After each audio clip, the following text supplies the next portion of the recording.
नमस्कार, म ओम श्रेष्ठ यहाँलाई हार्दिक स्वागत गर्न चाहन्छु। सती प्रथामा आधारित भाइ कृष्ण धरावासीद्वारा लेखिएको झोला कथाको वाचन आज यहाँहरू माझ म प्रस्तुत गर्नेछु। अफिसबाट घर फर्कदा साँझ परिसकेको थियो। बाटामा भेट भएका साथीभाइहरूसँग कार्यालयका, देशका, सरकारका आदि अनेक विषयका परिचर्चा गर्दै सबैसँग औपचारिकताको निर्वाह गर्दै घर आइपुग्दा प्राय सधैँ ढिलै हुने गर्थ्यो। घरमा उनीहरूले बेलुका खाना खाइसकेका थिए। मेरा लागि हटकेसमा राखिएको खाना प्रतीक्षारत थियो।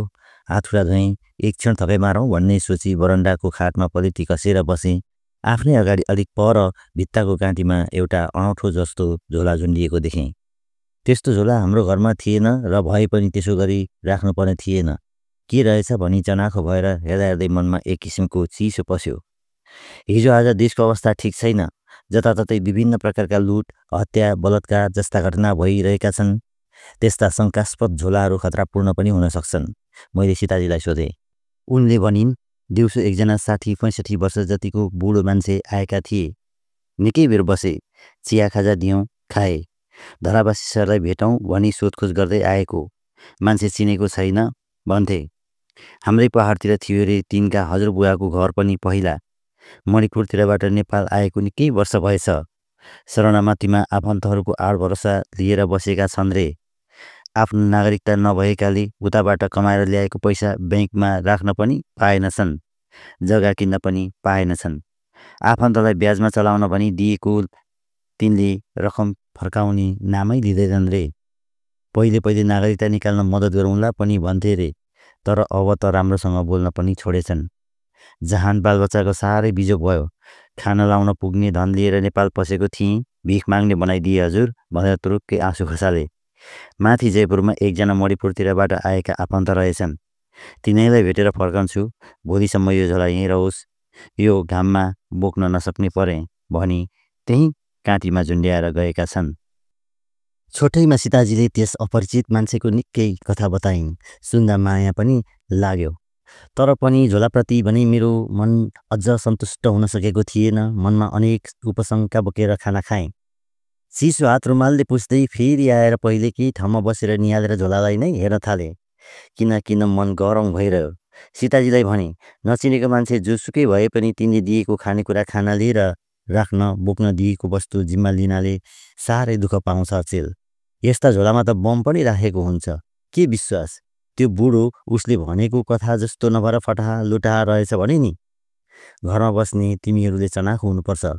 यसरी जोसुकैको कुरामा तुरुन्त विश्वास किन गर्नु।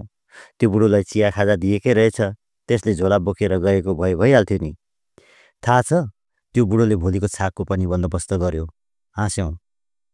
मेरो कुरा सुनेर सीताजी गम्भीर भइन्। आमा होसमा आए झैँ हुनुभयो। नभन्दै अब सबैलाई त्यस झोलाप्रति अनेक शङ्का उपशङ्का र त्रास बढ्न थाल्यो।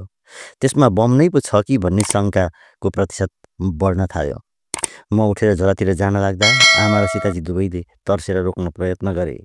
तर उनीहरूको हात झड्काएर मैले दाहिने हात अघि बढाई झोलालाई आफ्नो अधीनमा लिएँ। झोला धेरै गरौँ त थिएन, तर त्यसभित्र केही विशेष वस्तु रहेको अनुभूति भयो। पहिलेकै ठाउँमा फर्केर आइबसेँ र झोला खोतल्न थालेँ। आमाले भन्नुभयो, त्यो अर्काको झोला किन खोतल्नु? के कस्ता मालमत्ता राखेको हुन्छ? भोलि विपत्तामा अनेक खालको अप्टिक आइलाग्छ। आमाले भनेको कुरालाई महत्त्व नदिँदै मैले झोलाभित्रबाट एउटा पोको निकालेँ। झोलामा पोको नपारिएको अवस्थामा केही लुगा कपडा र अरू खेत्रिङ सामानहरू थिए। पोकालाई निकै जतन साथ गाँठो पारिएको थियो। केही बेर मेहनत गरी गाँठो फुकालेँ। पोको फुकेपछि त्यहाँभित्रबाट एउटा मोटो कागजको मुठो निस्कियो। बिस्तारै खोलेर हेर्न थालेँ।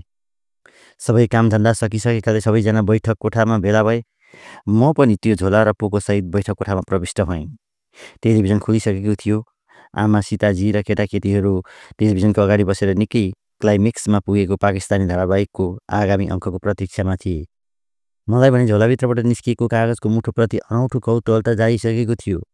पहाडे कागजलाई बटारेर सोली जस्तो बनाएको देखेपछि त्यो चिन्हको मुठो हुन सक्छ र कुनै राम्रो ज्योतिषीको खोजीमा हिँडेको हुनुपर्छ भन्ने अड्कल काटेँ। दुःख पाएपछि मान्छेलाई सुखको पक्षमा जे माथि पनि विश्वास लाग्न थाल्छ। बुढालाई पनि ज्योतिषीप्रति विश्वास बढ्न गएको हुनुपर्छ, मैले सोचेँ। कागजको मुठो खोलेँ। पुरानो पहाडे कागजमा बाँसको कलमको मसिदानीमा चोप्दै लेख्दै गरेको मोटो ढ्याउरे तर राम्रा अक्षर थिए। कतिपय ठाउँमा कागजमा अक्षर जस्तै पुवालेर परेका थिए तर पढ्न सकिने। त्यसको कागजको मुठोले मलाई टिभीले भन्दा पनि जोडसँग तान्न थाल्यो। म बिस्तारै पढ्न थालेँ। लेखिएको थियो,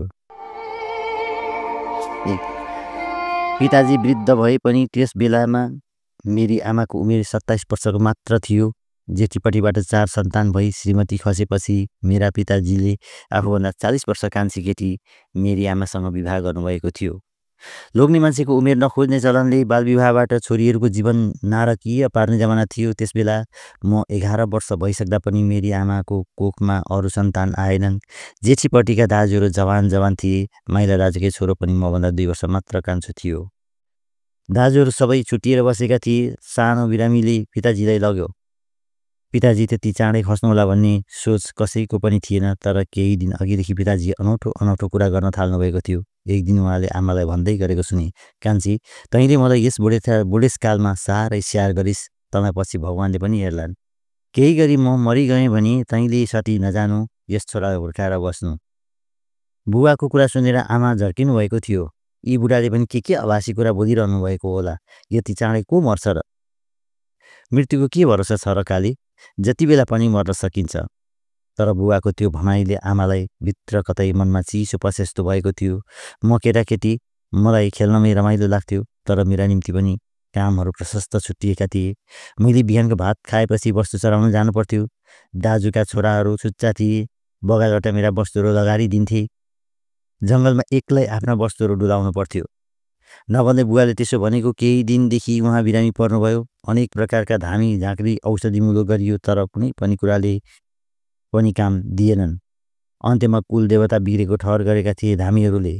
र एक दिन सूर्य पश्चिम ढल्केको बेला पारेर उहाँको प्राण गएछ। मानिसहरू मलाई लिन जङ्गलमै आए।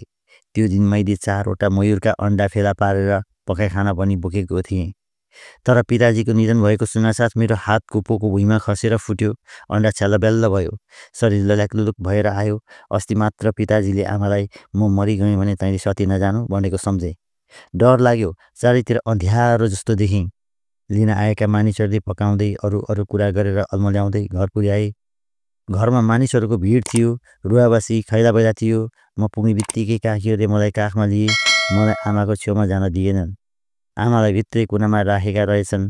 काकीको काखबाट फुत्केर म आमातिर जान खोजेँ। तर उनीहरूले मलाई त्यतातिर जानु हुँदैन, अब आमालाई छुनु हुँदैन। आमा सती हुनुभयो। सतीलाई हामी कसैले छुनु हुँदैन भने। रोँदै मैले भने, बुवाले भनेको छ आमालाई सती नहुनु भनेर। आमा सती होइन, आमा सती होइन। म लडीबुडी गर्न थालेँ। भित्र आमा पनि जोडले रुन थाल्नुभयो। पिताजीको लासलाई घाट लाने तयारी हुन थाल्यो। सँगसँगै आमालाई सती जाने कुरामा प्रेरित गर्दै त्यसका लागि प्रक्रियाको थालनी गर्न थालियो। आमालाई सम्झाउने, सती जानुको महत्त्व बुझाउने, ज्ञानका कुराहरू बताउने अघि सरे। मैले परैबाट हेरेँ। आमाको अनुहार सदाको भन्दा अर्कै अनौठो र डरलाग्दो भएको थियो। उहाँको हेराइ नै अनौठो र अपरिचित जस्तो भएको थियो। मलाई रोइरहेको देखेर पनि उहाँले कुनै प्रतिक्रिया व्यक्त गर्नु भएन। आइमाईहरू गाँठो परेर रुन थालेका थिए। भाउजूहरू पनि केही बोल्न सकेका थिएनन्। पुरुषहरू धमाधम नियम पुर्याई कार्य सक्न व्यस्त देखिन्थे। दिन ढल्दै गएको हुँदा चाँडै तातै घाट पुर्याउनु पर्छ, लासलाई रातभरि राख्नु हुँदैन भन्ने निर्णय निस्किरहेको थियो। त्यहाँ उपस्थित पुरुषहरूको व्यवहार देखेर म छक्क परेको थिएँ। दाजुहरू, काकाहरू, छिमेकीहरू, बाहुनहरू कसैमा पनि त्यो मृत्यु शोकले छुन सकेको थिएन। त्यो घटनामा आज एउटा कालगतिले मरेको वृद्ध पुरुषसँग एक नवयुवतीको शरीर पनि बल्नु थियो। तर तिनीहरूलाई छोएको थिएन।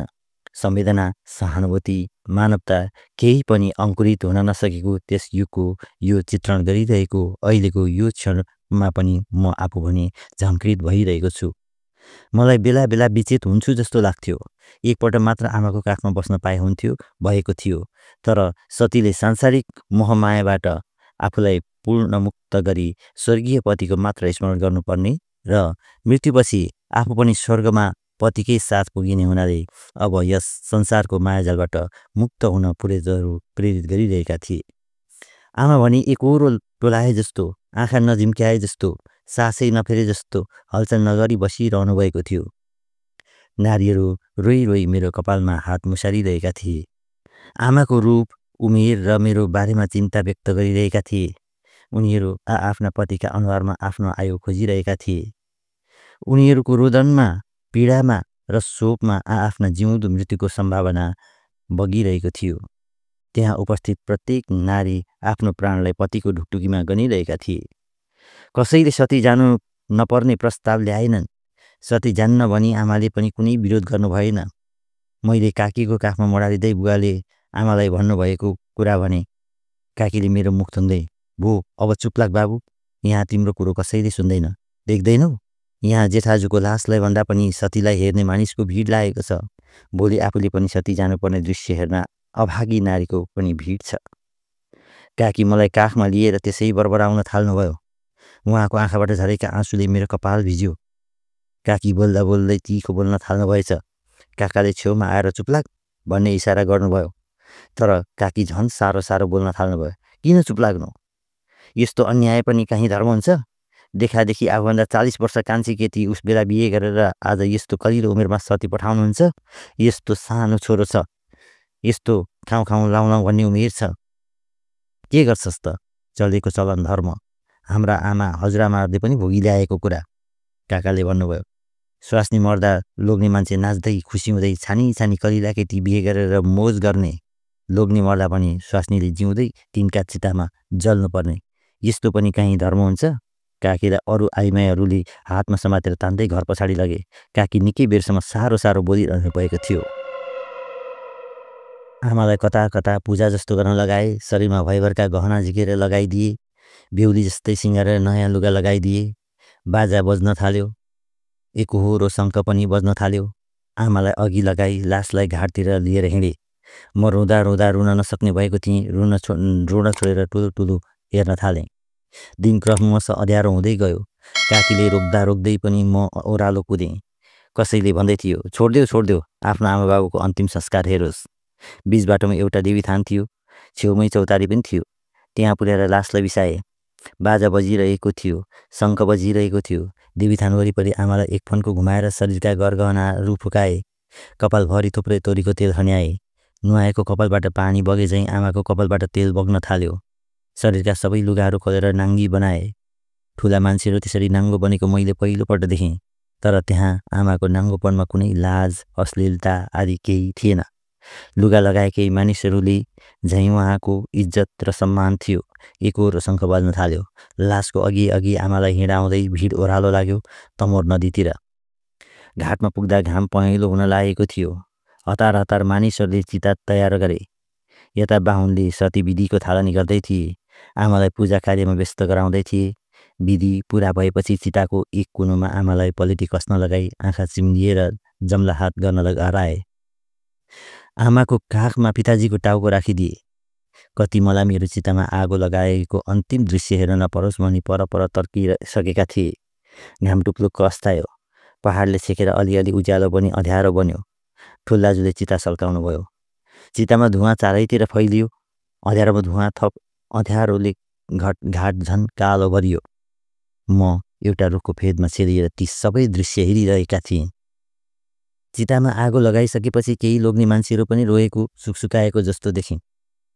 केही समयपछि आगोले आमा बुवा दुवैलाई खरानी बनाइसकेको थियो। अब मेरो जीवनमा महा अनाहत बाँकी थिए। बिहान माया गर्दै भात खुवाएर मलाई जङ्गल पठाएकी मेरी आमा अहिले बेलुका जीवित नै मेरै अगाडि चितामा जलेर खरानी भइसकेकी थिइन्। रातभरि म निदाउन सकिनँ। काकीले अँगालोमा चेपेर मलाई निदाउने प्रयास गर्नुभयो। तर उहाँको छातीको कम्पनले नै मलाई निदाउन दिएन। छिनछिनमा लामो लामो सास फेर्दै नाकको सिगान पुस्दै गुक्क गुक्क गरिरहनु भयो। मेरो कपालमा हात राखेर घाँटीमा गाँठो परेको आवाज निकाल्दै भन्नुभयो, के गर्छस् नानी? हामी आइमाईको जीवन केही अर्थ छैन। हामीलाई गाईबस्तु भेडाबाख्रा जतिको सम्पत्ति पनि मान्दैनन्। काम गर्न नसक्ने बुढो गोरु ठारो गाईलाई पनि नमारेर बरु बेचिदिन्छन्। तर हामी आइमाईहरूलाई हाम्रो इच्छा विरुद्ध मर्न विवश गर्दछन्। जिउँदै जलाउँछन्। आफूलाई माया गर्ने र आफ्नो सुरक्षा दिने लोग्ने मरिसकेपछि बाँचेका अरू मान्छेहरू सबै शत्रु रहेछन्, प्राणकै शत्रु। काका सम्झाउन खोज्दा काकीले भन्नुभयो, हामी आइमाईहरू खाली लोग्ने मान्छेको लागि मात्रै हुनुपर्ने। लोग्नेले छोड्दा छोडिने, परचक्रीले जबरजस्ती हाम्रो इच्छा विरुद्ध घिसारेर लग्यो। हात समात्यो भने अर्काले छोयो कि भनेर आफ्ना लोग्नेबाट त्यागिनु पर्ने। हामीले सारा इच्छा आकाङ्क्षा शरीर श्रम सबै लोग्नेको लागि अर्पण गरेर पनि हामी उनीहरूको प्रेमका पूर्ण अधिकारी हुन नपाउने। लोग्नेले जतिवटै आइमाई पनि छानी छानी स्वास्नी पार्न पाउने। आइमाईले बलिया लोग्ने मान्छेकोले चिताएपछि त्यसकी हुनुपर्ने। स्वास्नी मर्दा लोग्ने फुक्का हुने। लोग्ने मर्दा हामी उनीहरूको मुडोसँग जिउँदै जल्नुपर्ने। यो कस्तो स्थिति! तपाईँ लोग्ने मान्छेले बनाएको कानुनमा आफ्नै आमा स्वास्नी र छोरीको पनि सुरक्षा छैन। आमा स्वास्नी र छोरीहरूलाई जिउँदै जलाएर तिनीहरूको शोक मनाउने कस्तो विधान यो! के यसलाई फेर्न सकिन्न? आज त्यस्तै मेरी छोरीको उमेरकी जेठानीलाई तपाईँहरूले जिउँदै जलाएर आउनुभएको छ। तपाईँले आफ्नो जिउको ख्याल गर्नु भएन भने मैले जति नै जतन गरिराखेको मेरो जिउलाई जिउँदै जलाउनु पर्दैन यो नियममा? हामी आमाहरूले 10 महिना गर्भमा बोकेर 10 धारा दुध चुसाएर ठुलो बलियो बनाएका तपाईँ छोराहरू कति सजिलै हामीलाई जलाउन सक्नुहुन्छ? के यो संसार लोग्ने मान्छेहरूकै लागि मात्रै हो? लोग्ने मान्छेको सुखको लागि मात्रै हो? मलाई टाउकोमा हात राखेर भन्नुभयो, छोरा, आज तँलाई त्यत्रो माया गर्ने आमालाई यिनीहरूले जिउँदै पोलेर आए। भोलि तेरा काका मरेका दिन मलाई पनि त्यसै गरी पोल्नेछन्। त्यो दिन मलाई पोल्ने चितामा तँ पनि दाउरा मिलाउनेछस्। तँ पनि भोलिको त्यस्तै निष्ठुर लोग्ने मान्छेको सानो रूप होस् आज। तर म आज तँलाई माया गर्छु, हुर्काउँछु। भोलि मलाई जिउँदै जलाउने यी हातहरूमा आज म दुध भात मुसेर राखिदिने छु बाबु। तर तिमी लोग्ने मान्छेहरूले सक्छौ भने तोड यसलाई। आमालाई जलाउने यो परम्परालाई तोड नानी। तेरो युगमा आमाहरूलाई जलाउन छोडे हुन्थ्यो। काका अघिनाको डिलमा बसेर आँसु पुछिरहनु भयो, केही बोल्नु भएन। 13 दिन कास्किरियामा बित्यो। अलि गर्दै रुन बिर्सदै गए सबैले। काकीहरू भाउजूहरू पनि बिस्तारै शान्त हुँदै गए। तर मेरो मनमा भने आगो बलिरहेको थियो। राति सपनामा म सधैँ आमालाई देख्थेँ र आमाले भन्नुहुन्थ्यो, नानी, काकीले भनेको कुराहरू मान्नु। काकीलाई नै तैँले आमा ठान्नु। र काकीले भनेका ती कुराहरू मेरा मनमा बल्झी सम्झना भइरहन्थ्यो। काम सकिएपछि मलाई समस्याले एकैचोटि छोप्यो। आमा बाबु दुवै नभएपछि दाजुहरूले घरका सबै सामान उठाएर लगे। मलाई पनि उनीहरूकैमा लिएर गए। कामभरि त काकीले मलाई आमाले झैँ माया गर्नुभयो। तर सधैँ म काकीसँग बस्न सक्दिनँ थिएँ। दाजु भाउजूहरूको व्यवहार पनि त्यति राम्रो थिएन। आफूभन्दा ठुला ठुला भतिजहरू मलाई हेपिरहन्थे। 15 दिनसम्मदेखि म फेरि जङ्गलमा वस्तु लिएर जान थालेँ। वस्तुतिर मेरो ध्यान जानै छोड्यो। आँखामा जति बेला पनि आमालाई जिउँदै चितामा बसाएर आगो लगाएको दृश्य झल्झली आउँथ्यो। खोलाको बगरमा वारिपरिबाट 2 दिन 4 दिनमा लासहरू ल्याइरहन्थे। मलाई ती लास रहन सतीको पीडा हुन्थ्यो। एक दिन जङ्गलमै साँझ पर्यो। वस्तुहरू अरूका बगालसँग मिसिएर घर पुगेछन्। म भने तिनलाई जङ्गलमा खोज्न थालेँ। खोज्दा खोज्दै पल्लो पाखातिर जान लाग्दा खोल्छामा एकापट्टि भित्तामा पिलपिल आगो बलेको देखेँ। मनमा चिसो भएर डर पलाएर आयो। बिस्तारै अँध्यारोले छोप्दै लगेपछि मलाई बाघ चितुवाको डर पनि लाग्न थाल्यो। जङ्गल पार गरेर गाउँ निस्कन झन्डै 1 घन्टा उकालो बाटो चढ्नु पर्थ्यो। त्यो ओडारमा बलेको आगोतिर मेरो ध्यान तानिँदै गयो। त्यता जाउँ हेरौँ जस्तो पनि, तर पनि अर्को मनले बनझाँक्री वा भूतप्रेत हुन सक्ने शङ्का लाग्यो। तैपनि बिस्तारै चाल मारेर निकै नजिकसम्म पुगेर एउटा पोथ्राले छेलिएर निहालेर हेरेँ। आगोको छेउमा एउटा नाङ्गो मान्छे बसेको थियो र त्यसले आगोमा केही पोल्न लागेको थियो। वनमान्छे रहेछ सोचेर बिस्तारै त्यहाँबाट फर्केँ। निकै राति घर पुगेँ। वस्तु हराएको पिर थियो, डर पनि थियो। तर वस्तु बेलैमा थलोमा पुगेछन्। वस्तु मात्र थलोमा पुगेर म नपुगेको दाजुहरू आत्तिएर मलाई खोज्न हिँड्नलाई राहको तयार गर्न लागेका रहेछन्। म पुगेपछि सबै ढुक्क भए। मैले वस्तु हराएको र खोज्दै ढिलो भएको वृत्तान्त सुनाएँ। मलाई हिजो साँझमा देखेको दृश्यले कौतूहल उत्पन्न गराएको थियो। भोलिपल्ट मैले वस्तुलाई त्यही पाखातिर लगेँ। वस्तुलाई चरणमा छोडेर बिस्तारै खोल्सातिर लागेँ। चाल मारेर म त्यस ओडारतिर गएँ। ओडारको नजिकै पुगेर भित्रतिर निहालेँ। ओडार धेरै ठुलो थिएन। एउटा ठुलो ढुङ्गाले एकापट्टि छाताको काम गरेको रहेछ। भित्तामा एउटा मान्छे जत्रै लामो कालो केही लडेको देखेँ। अलिक नजिक गएर हेरेँ। मान्छे हो झैँ लाग्यो, तर त्यो निर्वस्त्र थियो। अझ नजिक गएँ। मनमा अनौठो डर भरिएको थियो। शरीर लगलग काम्दै पनि थियो। होसियार गर्दै पनि टेकेको एउटा ढुङ्गो लड्यो। सुनसानमा एकाएक आवाज आएकाले म पनि तर्सेँ। सुतेको त्यो प्राणी पनि जुरुक्कै उठ्यो। देख्नसाथ म आत्तिएर चिच्याएँ। म चिच्याएको देखेर त्यो पनि आत्तियो। भाग्न खोजेँ। लटपटिएर लड्न सकिनँ, हिँड्न सकिनँ। असहाय भएर त्यही प्राणीलाई हेरिरहेँ र त्यसलाई टल्ल परेर हेरेको भएँ। त्यो प्राणी पनि नजिकमा आएर मलाई नै हेरिरहेको थियो। मलाई सपना जस्तो लाग्यो। एक क्षण ऐठन जस्तो पनि भयो। तर बिस्तारै होस आएपछि त्यो प्राणी मेरो अगाडि त्यसै गरी टोलाएर बसिरहेको थियो। त्यसलाई हेर्दा हेर्दै मेरा आँखाबाट तुरुरु आँसु बग्न थाल्यो र घाँटी अवरुद्ध भयो। बोली आएन। म देखिरहेको थिएँ मेरी आमा मेरो अगाडि निर्वस्त्र अवस्थामा थिइन्। सती बनाएर हिँडाएकै दिनको अवस्थामा मैले आमालाई आफ्नो अगाडि देखेँ। तर त्यो सपना थिएन र उनी भूत पनि थिएनन्। एक शब्द नबोली मलाई टोलाएर हेरिरहेकी देखेपछि एकाएक मैले उनलाई अँगालो हालेँ। झकझकाएँ, हल्लाएँ। बिस्तारै उनमा होस फर्के जस्तो हुँदै गयो। निकै बेरपछि आमाले मलाई अँगालो हाल्नुभयो र रुन थाल्नुभयो। उहाँको रुवाईले जङ्गल थर्के जस्तो लाग्यो। गालामा निधारमा जतासुकै चुम्मा गर्दै आमाले मलाई छातीमा टाँसेकै गर्नुभयो। कति समय बित्यो थाहा भएन। रुँदा रुँदै दुवैजना थाकिसकेका थियौँ। अचम्मित हुँदै सोधेँ, तपाईँलाई त जिउँदै चितामा जलाएका थिए, कसरी बाँच्नु भएको? आमाले भन्नुभयो, आगोले धुवाँले पोल्न थालेपछि आत्तिएर पानीमा फाल हाने। पानीले अलिक तलसम्म बगाएर लग्यो। पौडिएर किनारमा निस्के। अँध्यारो भइसकेको थियो। माथि बगरमा मलामीहरूले चितालाई घुचिरहेका थिए। खोलाको चिसो पानीले शरीर अररो हुन लागेको थियो। झन्झन अँध्यारो बढ्दै गयो। पर बगरमा मलामीहरू देखुन्जेलसम्म त तिनीहरूले नदेखी भागेर बाँच्न पाएको खुसी पनि र तिनीहरूको सादर दुवै थियो। जब चिताको आगो झ्यापझुप पनि बाहिर फर्के, म त्यो अँध्यारो बगर जङ्गलका बीचमा एक्लै छोडिएँ। उनीहरूले त मलाई पोलेर मारेर गएका थिए, तर म यता बाँचिरहेकी थिएँ। अनि रातभर एउटा रुखमा चढेर बसेँ। बिहान उत्रेर सुरक्षित ठाउँको खोजी गर्दै यही ओडारमा आइपुगेँ। आमाले आफ्ना दुःखका कथाहरू बिस्तार लगाउनुभयो। मैले मेरी आमालाई सक्दै जिउँदै पाएपछि खुसीको सीमा रहेन। तर आमालाई निर्वस्त्र र एक्लै यस्तो घनघोर जङ्गलमा एक्लै छाड्नु पर्दा म फेरि साह्रै व्यथित भएँ।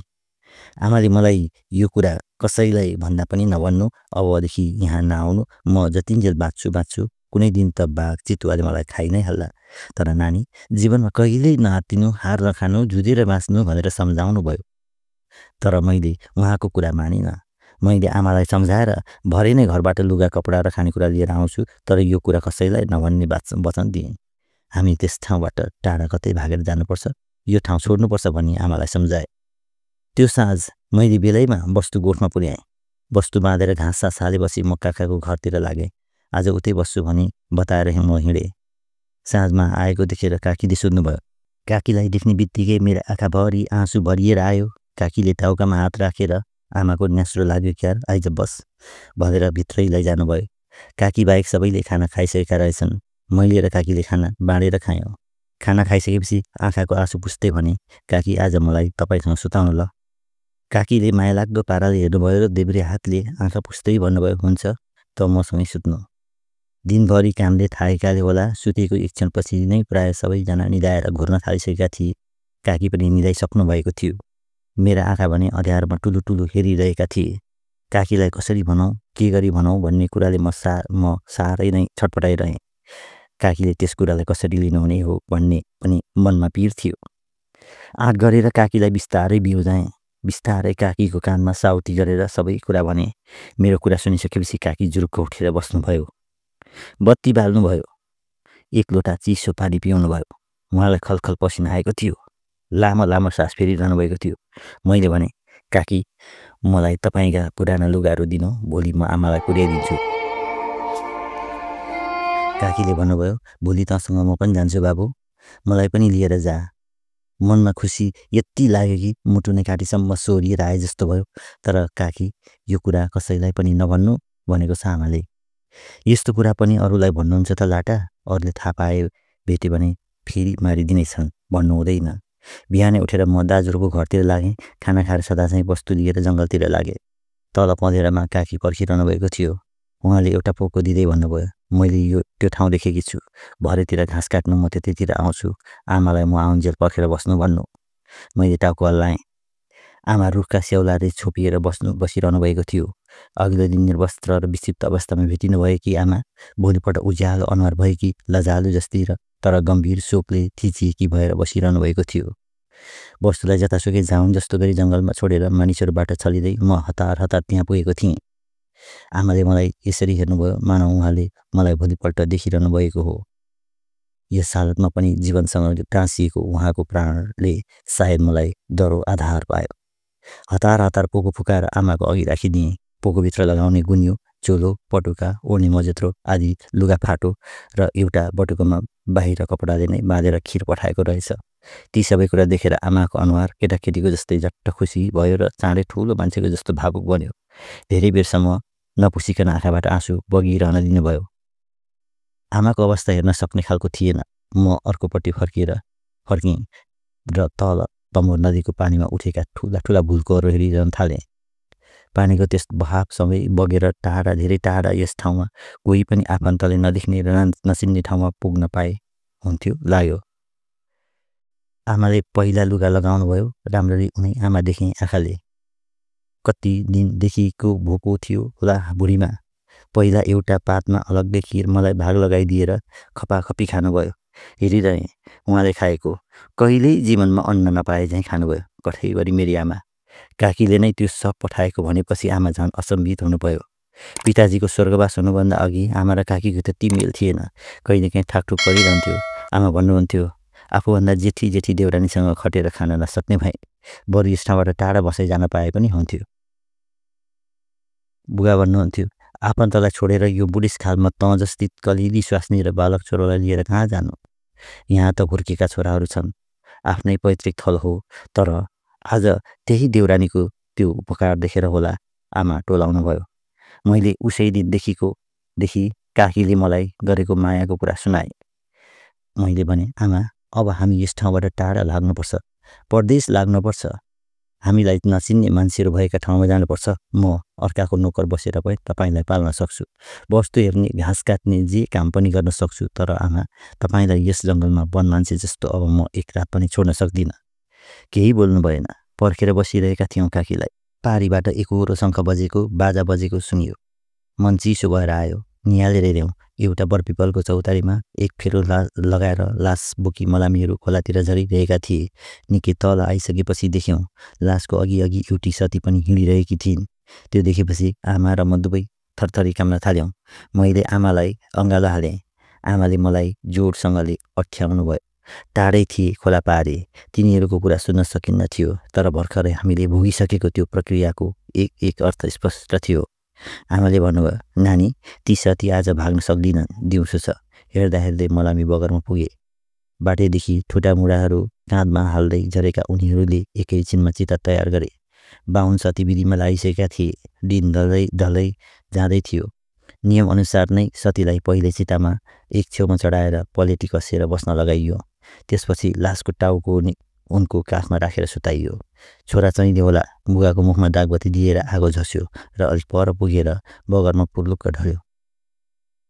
केही मानिसहरूले उठाएर खोलाको पानीमा लगेर चोबले। मलामीहरू अलिक पर गाँठो परेर बसेका थिए। एकैछिनमा उनीहरू जराकजुरुक्क उठेर बगरमा कुद्न थाले। किन तिनीहरू कुदे भनेर निहालेर हेऱ्यौँ।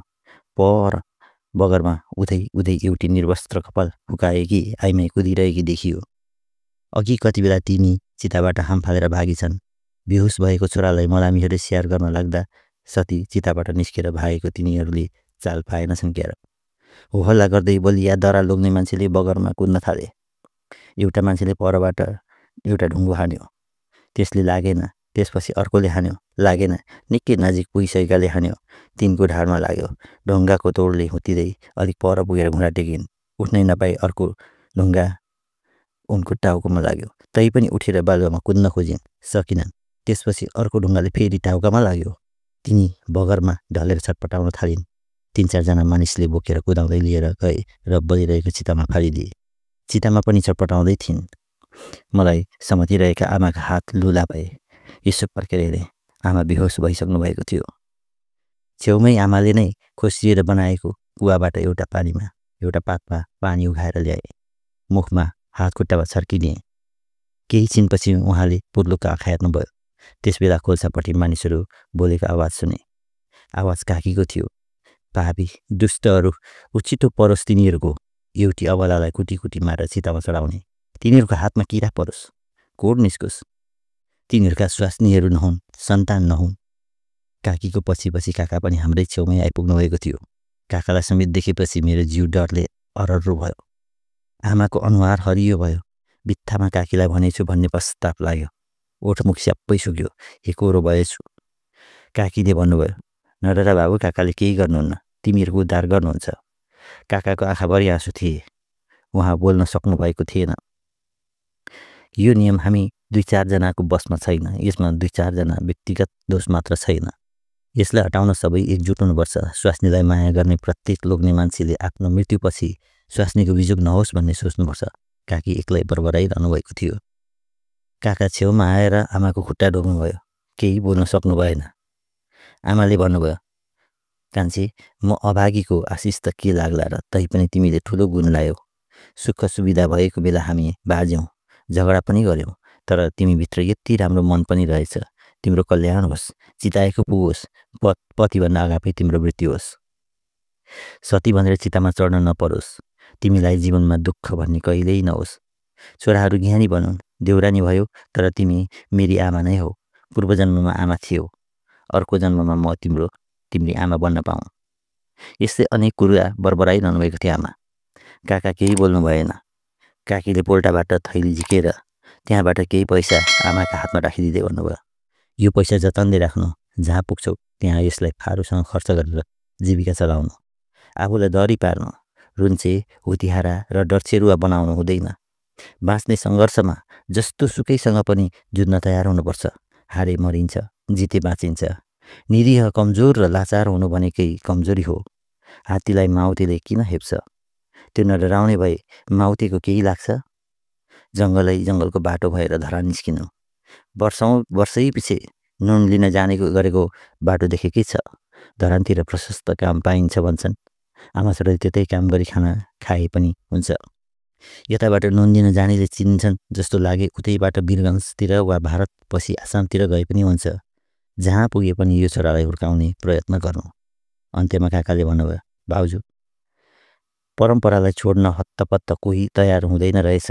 आफ्नो परिवारकालाई सती बनाएकाहरूले अर्काको घरमा मरौ परे जबरजस्ती सती बनाउन खोज्दा रहेछन्।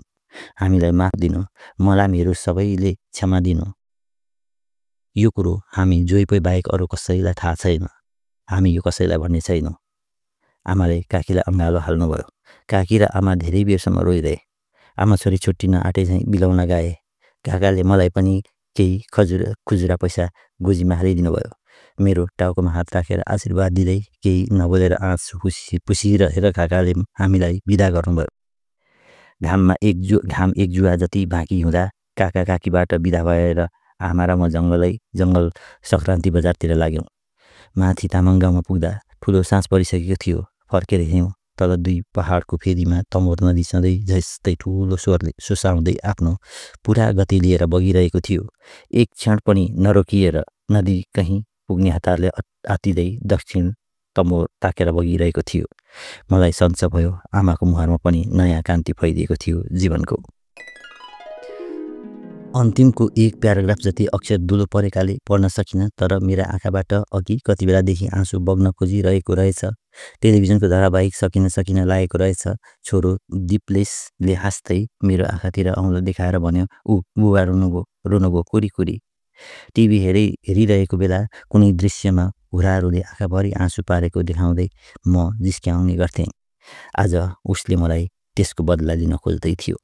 साँच्चै नै मेरो आँखाबाट पुर्लुक 2 थोपा आँसु झरे। आमा, सीताजी लगायत सबै हाँसे। एकछिनपछि आमाले भन्नुभयो, तिमीहरूको बाबु केही काम लाग्दैन, साना कुरा पनि सहन सक्दैन। छोरो मान्छे भएर पनि कहीँ यस्तो पिलपिली हुन्छन् त? तर यो सानैदेखि यस्तै हो।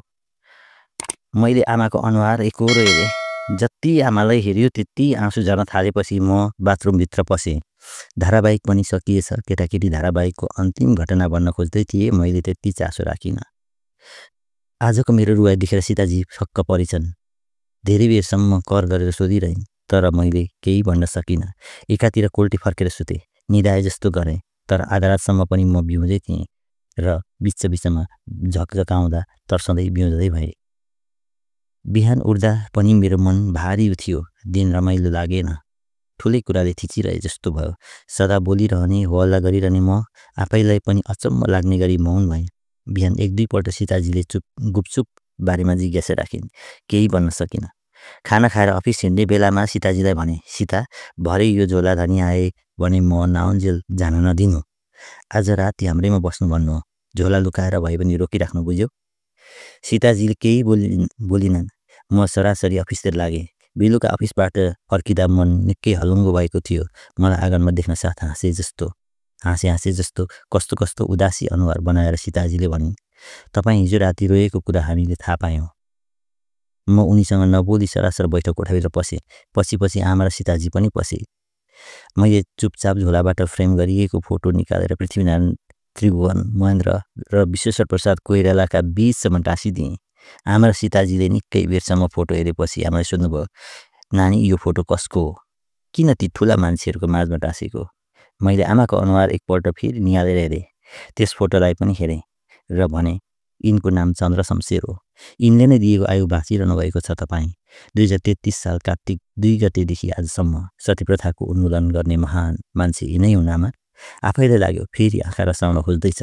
म उठेर बाहिर निस्केँ। सासु बुहारी एकअर्काको अनुहार हेर्दै र भित्ताको तस्बिर हेर्दै गरिरहेका थिए। धन्यवाद। कथा अन्त्यसम्म सुनिदिनु भएकोमा यहाँहरूलाई धेरै धेरै धन्यवाद। आगामी दिनमा पनि यस्तै सामग्रीहरू यस च्यानलमा प्रस्तुत गर्ने नै छु। यस च्यानललाई सब्स्क्राइब गर्न पनि नभुल्नुहोला। नमस्कार।